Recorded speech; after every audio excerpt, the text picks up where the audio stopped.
Hi, welcome to Paw and Order. My name is Carl, and I am gonna teach you how to handle one of the most painful parts of owning a dog, those needle-sharp puppy teeth. We have a lot to cover today, so grab a coffee and maybe a chew toy, because we are going deep into a 10-step program to turn your land shark into a polite companion. Step 1. Understanding the mouth first world. To stop the biting, you first have to understand that your puppy isn't being mean.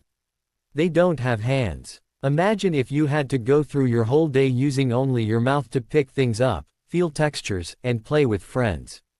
That is exactly what your puppy is doing. When they nip at your ankles or grab your thumb, they are actually gathering data.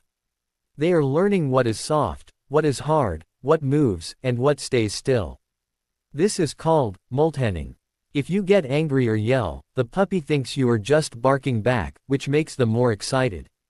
You have to approach this with a calm mind. Step 2. The magic of bite inhibition. This is the most unique part of dog training that many people skip. You don't actually want to stop a puppy from biting entirely right away. You want to teach them to bite softly first.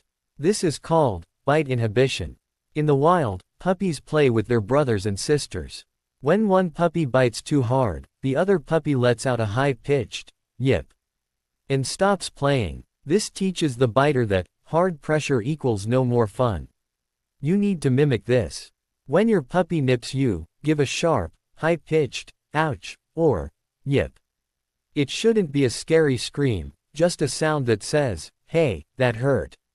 Then, let your hand go limp. Don't pull it away fast, because that looks like a moving toy and makes them want to chase it. Just let it go dead. If the puppy lets go, wait a few seconds and then calmly praise them. You are teaching them that their mouth has a volume knob. We want them to learn that human skin is very fragile. This is vital because if a dog never learns bite inhibition as a puppy, and they accidentally nip someone as an adult, they could cause real damage. Step 3. The reverse timeout. Most people try to put the puppy in a crate when they bite. That can make the puppy hate their crate. Instead, use the reverse timeout. When the puppy gets too mouthy and won't listen to your ouch, you are the one who leaves. Stand up, cross your arms, and walk out of the room or behind a baby gate. Close the door for just 30 to 60 seconds. This is the ultimate punishment for a social animal like a dog. They want your attention more than anything in the world. By removing yourself, you are sending a very clear message: if you bite me, I disappear. It's much more effective than hitting or scolding. When you come back in, stay calm. Don't run back in and start wrestling.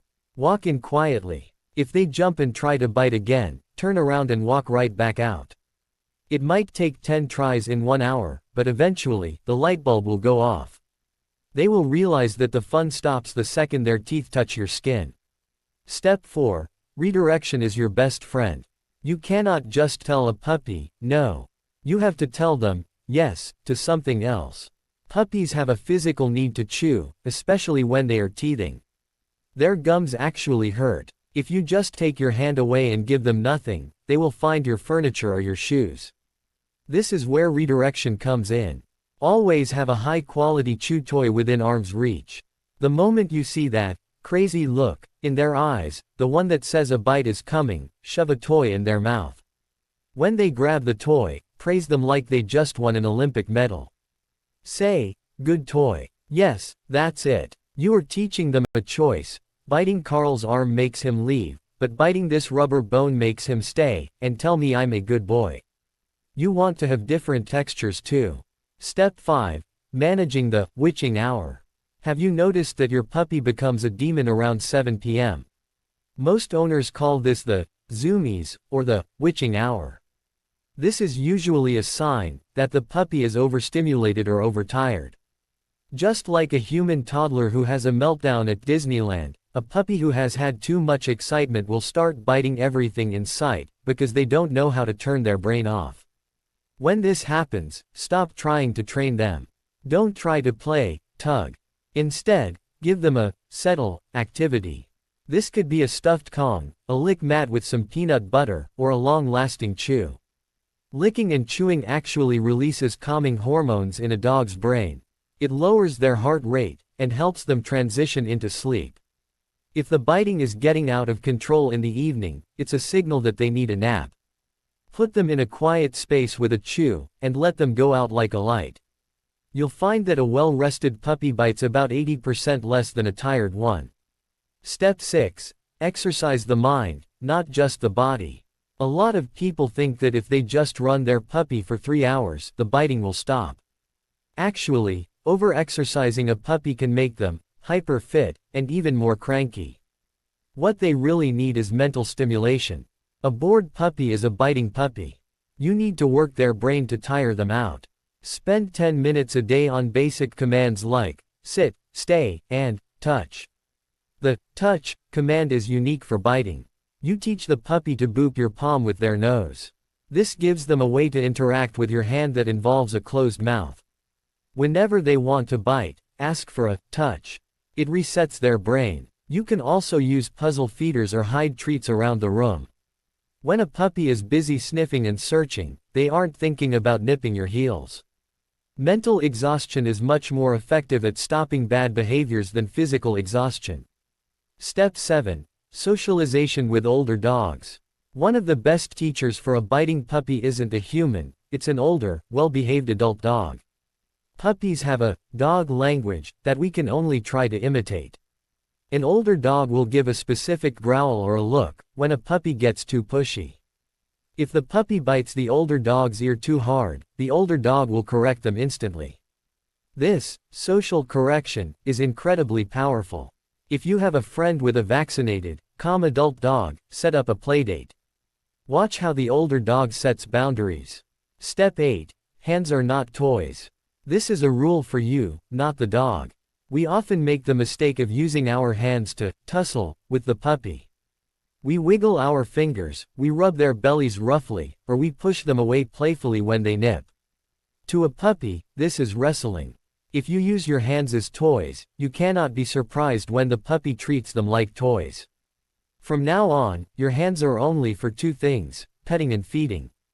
If you want to play, you must have an object in between you and the dog.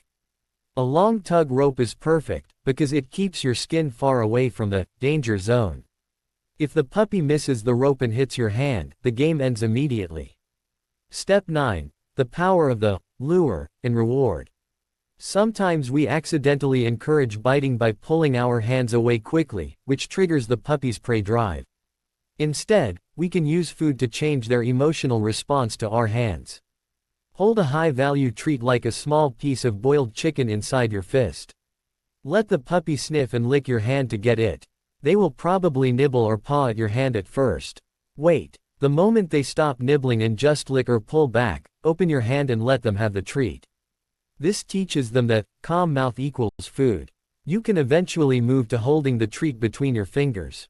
If they try to snap it, you close your hand. If they take it gently, they get it. Step 10. Consistency and patience. The final step is the hardest. You have to keep doing this for months. Puppy biting doesn't stop overnight. It usually lasts until they are done teething, which can be around 6 months old. There will be days where you feel like you are failing, and your arms are covered in scratches. Do not give up. Every time you follow these steps, you are laying a brick in the foundation of a great dog. Consistency is the key. If you are 50% consistent, you will get a 100% confused dog. Make sure every member of the family is on the same page. If you stay patient and calm, one day you will realize your puppy hasn't nipped you in a week. Then a month. And then, you'll have a best friend who knows exactly how to be gentle. You've got this. Carl is rooting for you. I hope this deep dive helps you survive the puppy teeth phase. It's a lot of work, but I promise it pays off when you have a calm, gentle adult dog.